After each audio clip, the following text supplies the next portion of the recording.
أعوذ بالله من الشيطان الرجيم.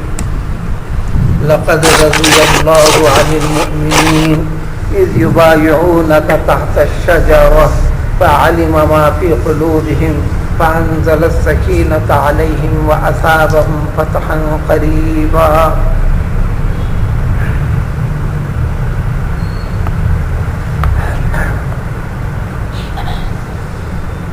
صلح حدیبیہ کے بارے میں اللہ تعالیٰ نے فرمایا اس واقعے میں جو سب سے اہم چیز واقعہ ہوا وہ صلح نامہ طے پایا مومنوں کے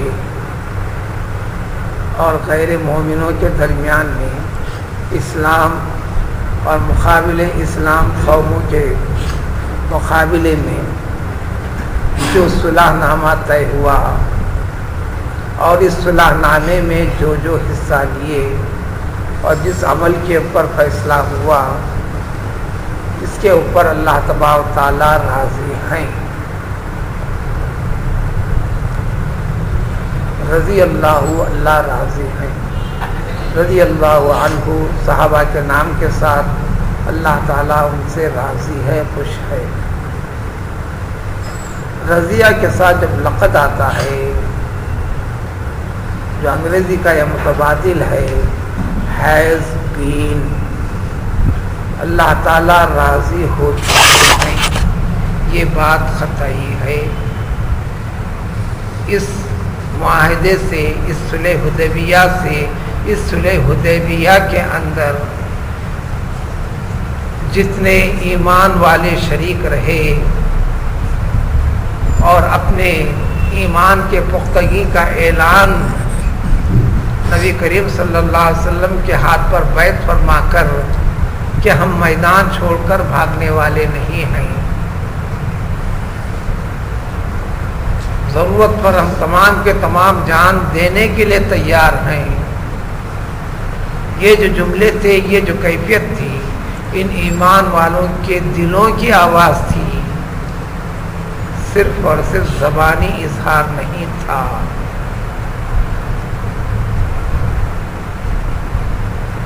ایمان اور اسلام ہر شخص سے یہی دلی اور قلبی کیفیت کا طلبگار ہے، ظاہری حرکات و سکنات کا طلبگار نہیں ہے. تو لقد رضی اللہ تعالیٰ راضی ہو چکے، اس میں ذرا برابر بھی شک و شبہ نہیں. اللہ نے صداقت نامہ جاری فرما دیا.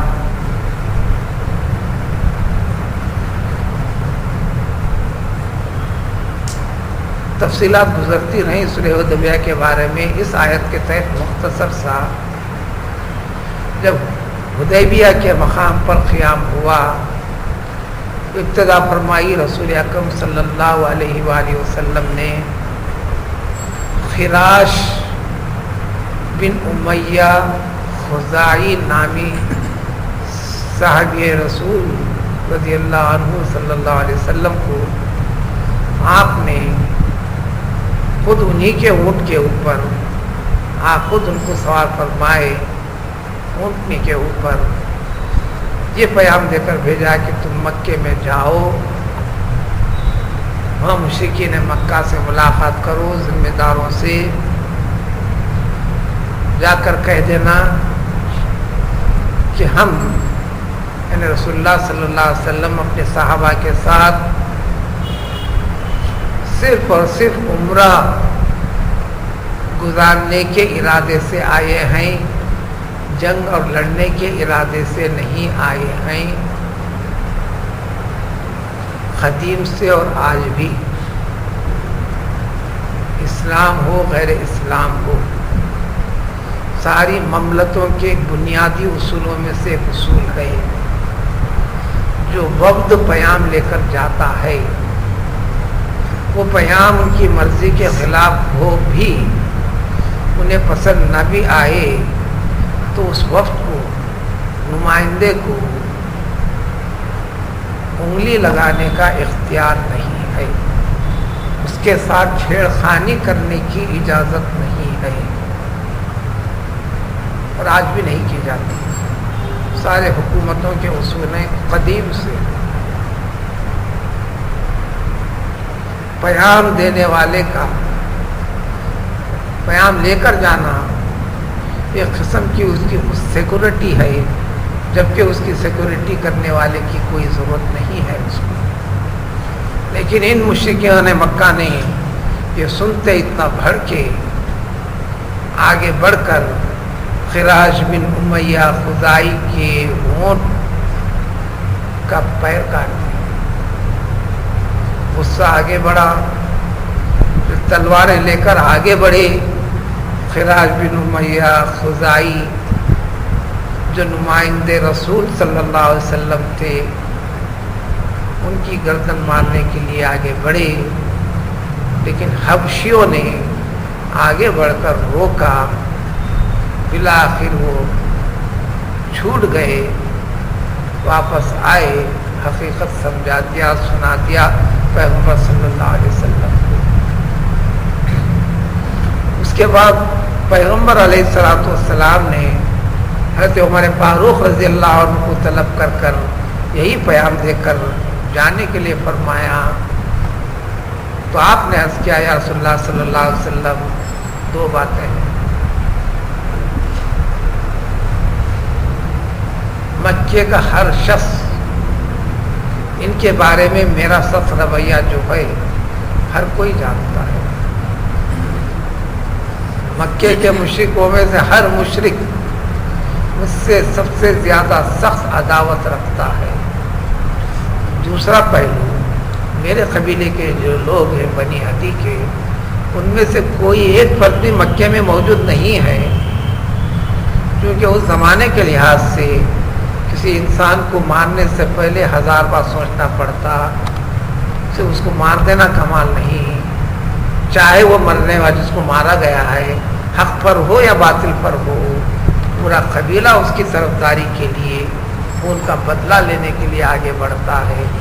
تو آپ نے فرمایا کہ میرے قبیلے بنی عدی کا کوئی فرد بھی مکے میں موجود نہیں ہے کہ اگر ولو بالفرد، کیونکہ نصیحت تو سامنے تھا حضرت خراش بن امیہ کا، میرے ساتھ اس صورت کا کوئی معاملہ ہوا تو میرے قبیلے میں سے، اس قبیلے بنی عدی میں سے کوئی بھی شخص آگے بڑھ کر غصے کا اظہار کرے، ناراضگی کا اظہار کرے، ایسا کوئی بھی نہیں ہے.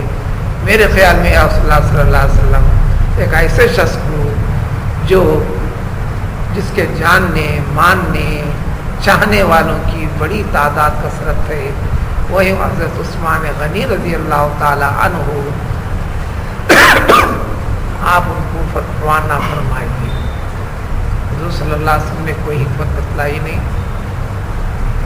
رائے کو قبول بھی فرمایا اور آپ نکل گئے. مکے میں داخل ہونے کے بعد عباد بن سعید نامی سے ملاقات کی. پہلے اس نے آپ کا استقبال کیا، اپنے اونٹ پر بٹھا کر لے گیا، پناہ دیا. حضرت عثمان غنی رضی اللہ تعالیٰ عنہ نے مقصد کو بتلا دیا.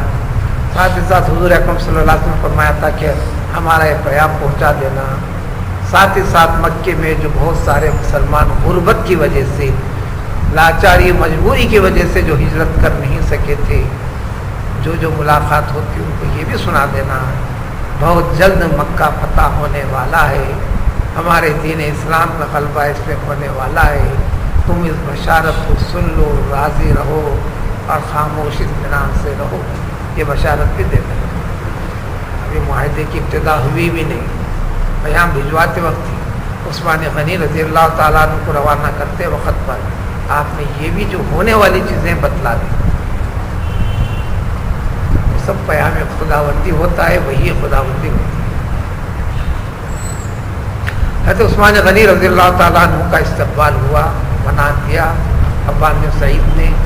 پھر فرمایا اگر تم چاہتے ہو تو کعبے کا طواف کر لو، عمرہ کر لو. آپ نے فرمایا جب تک رسول اکرم صلی اللہ علیہ وسلم نہیں فرمائیں گے عمرہ، میں بھی نہیں کروں گا. صرف میں پیام پہنچانے کے لیے یہاں داخل ہوا ہوں. انہوں نے کہا کہ یہ تو ممکن نہیں ہے، قوم کا کوئی فرد بھی اس کے لیے راضی ہو نہیں سکتا، وہ تو آپ کر نہیں سکتے۔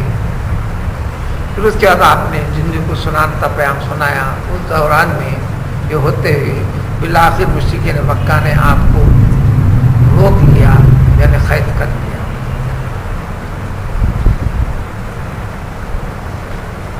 اس قید کیے ہوئے واقعے کو ایک افواہ کی شکل یوں عام ہو گئی ہر کسی کے زبان پر کہ حضرت عثمان کا قتل ہو گیا۔ قتل کا تو ارادہ خراج بن امیہ کے ساتھ کیا بھی تھا، اقدام بھی کیا تھا، اقدام قتل کا۔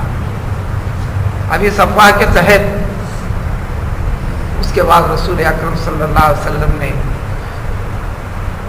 اپنے ندا دینے والے کو ندا دینے کا حکم دے دیا بیعت کرنے کے لیے۔ اسی کا نام ہے بیعت، اسی کا تذکرہ اس آیت شریفہ میں ہے۔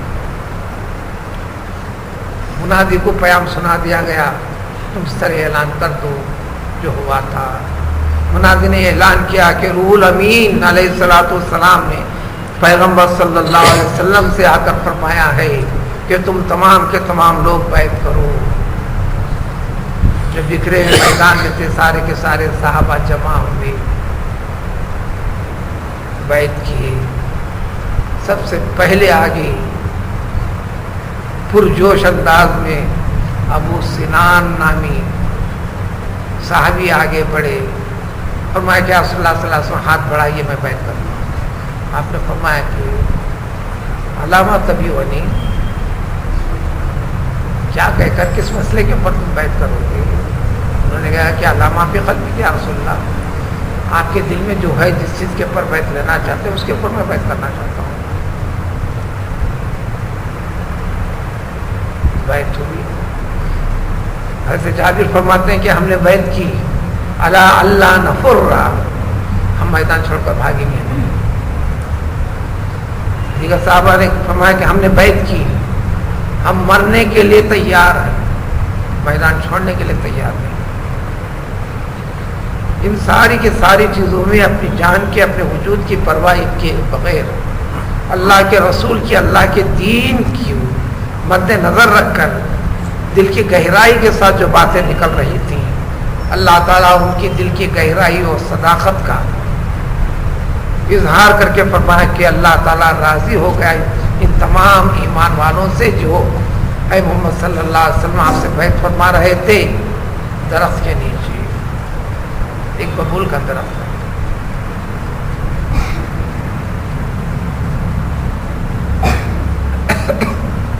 حضرت مسیلمہ، حضرت سلمہ بن الاکوع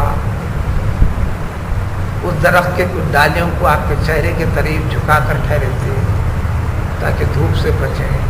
آپ تشریف فرما تھے، بیعت ہوتے ہوئے پورے وہ 1400 میں سے صرف ایک شخص تھا جو چھپتے چھپاتے، خیز بن جد، اس نے بیعت نہیں کی۔ لہٰذا قرآن کے آیت میں جو پیامات ان کے لیے ہیں وہ پورے کے پورے ایمان والے ہیں۔ اللہ ان کے ایمان کو پسند کر لیا، قبول فرما لیا۔ جب اللہ نے یہ صداقت جاری کر دی تو اللہ کے رسول نے اعلان فرما دیا، لا يدخل النار من بایا تحت هذه الشجرہ، اس درخت کے نیچے جس نے بھی بیعت کی ان میں سے کوئی ایک بھی ہرگز ہرگز دوزخ میں داخل نہیں ہوگا۔ تو جنت کی بشارت اس عشر مبشرہ نہیں ہے، وہ ایک مشہور واقعے کے تحت ہے، عشر مبشرہ وغیرہ۔ اس کے علاوہ 20 مرحلے میں یا پورے 1400 کا تذکرہ ہے۔ یہ 1400 اتفاق والی روایت ہے، دیگر روایتوں کے لحاظ سے 1500 کا ذکر ہے، 16 تک ہے، 17 تک کا ذکر ہے، بعض میں کم 1300 تک کا بھی ذکر ہے۔ اتفاق اور اتحاد والی روایت 1400 یہ صحابہ موجود تھے۔ یہی اس کے بعد جنگ خیبر میں آگے بڑھتے ہیں، جن کو کسی اور کو اس میں شریک ہونے کی اجازت نہیں دی۔ اللہ نے اس رضامندی کے ذریعے سے دنیا میں بھی ایک انعام فرمانے کے لیے بتا دیا کہ وہ خیبر میں فتح ہوگی، مال غنیمت بہت ملے گا، اللہ کی طرف سے تم کو انعام دینا ہے۔ اس کی تفصیل آگے بھی آئے گی۔ چنانچہ حضور اکرم صلی اللہ علیہ وسلم نے اس میں ملی ہوئی ساری چیزوں کو ان 1400 صحابہ میں تقسیم کیا۔ جو گھوڑ سوار تھا ان کو 2 حصے ملے، جو پیدل تھا اس کو 1 حصہ، پوری چیزیں اس میں تقسیم ہو گئی۔ رسول صلی اللہ علیہ وسلم کا جو حصہ تھا اپنے، جو اس میں شریک نہ رہنے والوں کو بھی وہ آپ اپنے حصے میں سے جس کو دینا تھا تو دیا، اس کی تفصیل ہے۔ اس صلح حدیبیہ کو تاریخ میں اس کا نام صلح حدیبیہ کے بجائے آپ کو ملے گا بیعت رضوان، کیونکہ اللہ نے رضی اللہ عنہ رضی اللہ عن المؤمنین اذ یبایعونک کا کہ لفظ ہے، تو صلح حدیبیہ کہو کہ بیعت رضوان کہو، دونوں باتیں ایک ہی ہیں۔ اب یہ درخت جب تک رہا، مشہور روایتوں کے مطابق حضرت عمر فاروق رضی اللہ تعالیٰ عنہ کے زمانے تک رہا۔ جب جب گزر ہوتا صحابہ کا، ایک مسجد کی شکل بن گئی، تبرک کے طور پر آتے جاتے گزرتے صحابہ کرام رضی اللہ تعالی علیہ اجمعین اس درخت کے پاس نماز پڑھا کرتے تھے، اور پڑھنا منع نہیں ہے۔ متبرک جماعت کو چیز کو تبرک کا درجہ دینا جائز ہے، درست ہے، لیکن احتیاط والے مقامات میں حضرت عمر فاروق بڑے اونچے مقامات تھے، انہوں نے یہ کہہ کر کٹوا دیا، یہ تو ان کا تبرک حاصل کرنا ٹھیک ہے، کہیں آگے چل کر یہ مشرکوں کی جیسے شرک گاہ ہو جائے گی، اس فتنے سے دور کرنے کے لیے اس درخت کو کٹوا دیا، اس کی پیڑوں کو، اس کی جڑوں کو تک نکال کر پھینک دیا۔ روایتوں کے مطابق بعد میں ڈھونڈنے والوں نے اس مقام کو ڈھونڈنے کی کوشش کی، پہچاننا صحرا کے اندر دشوار ہو گیا، اور لہٰذا آج جو اس کی شناخت اور نشان اس جگہ کی کرنا دشوار ہے کہ اس مقام پر درخت آدمیاں ٹھہرے تھے، یہیں کہیں تھا یہیں کہیں تھا، ایسا پہلو الگ بات ہے۔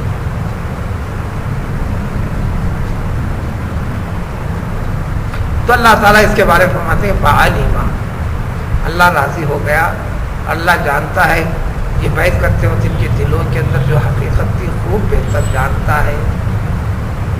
ظاہر طور پر معاہدہ مسلمانوں کے خلاف پڑ رہا تھا، لیکن حکم خداوندی رضامندی کا ہو رہا تھا۔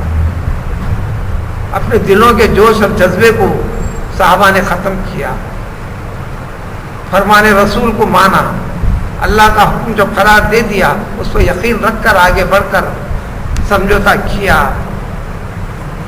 تو پھر اللہ تعالیٰ نے بھی یہ کیفیت پیدا کرنے کے لیے ان کے دلوں کو موڑنے کے لیے فانزل السکینۃ علیہم، ان تمام ان صحابہ کے دلوں کے اوپر سکینہ کو نازل فرمایا، اطمینان، ماننے والی کیفیت، انکار اور سختی اور غصے والی کیفیت کو بدل دیا۔ اور جب یہ ہو گیا پھر اللہ تعالیٰ نے ان کو بہت قریب کی ایک فتح بھی عطا کر دیا، جو جنگ خیبر کے بارے میں ہے۔ یہاں پر بیچ سے مسائل نکلتے ہیں، بلکہ حضور صلی اللہ علیہ وسلم یہ بھی فرمایا، ابھی ایک فرمان تو جیسا ذکر کیا گیا، یہ بیعت رضوان میں شریک ہونے والے جتنے تھے ان میں سے کوئی ایک بھی دوزخ میں داخل نہیں ہوگا۔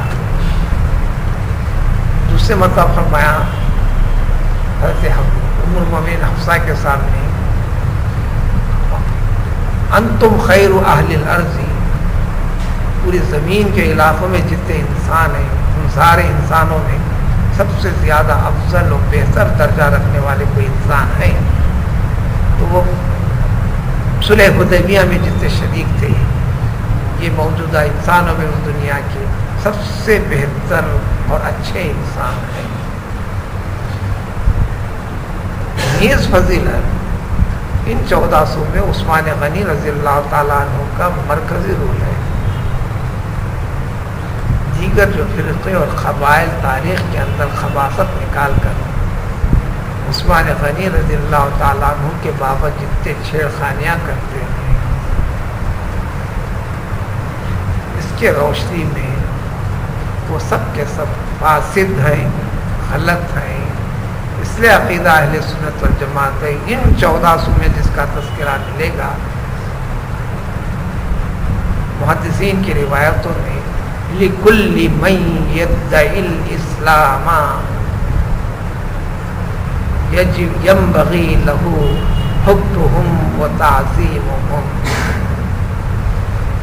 جس کو بھی مسلمان ہونے کا دعویٰ ہے کہ میں مسلمان ہوں، مومن ہوں، اس کے لیے ضروری ہے کہ ان 1400 صحابہ کے بارے میں ان سے محبت رکھنا، ان کی تعظیم کرنا، ان کو قدر و منزلت کے ساتھ ذکر کرنا، چونکہ اللہ کے محبوب ہیں، اللہ تعالیٰ نے ان کو جنتی ہونے کا اعلان کر دیا ہے۔ جو ان سے نفرت کرے گا یقیناً وہ دین اسلام کے دعوے میں غلط ہے۔ ان تمام ارشادات نبوی صلی اللہ علیہ وسلم کے بارے میں اس کے خلاف ہے، اور دین نام ہے نبی کی ہر بات پر ایمان رکھنا، اللہ کے ہر فرمان پر ایمان یقین رکھنا، 20 باتوں کو مان کر کسی ایک بات کا بھی انکار و خلاف کرنا، یہ دین اسلام سے خارج کرنے والی چیز ہے۔ اس سے اس میں جنگ ہونے والے انعام کا بھی ذکر کر دیا گیا، جنگ خیبر، پھر اس کے متعلق جڑی تفصیل اگلے آیتوں میں آتے رہیں گے۔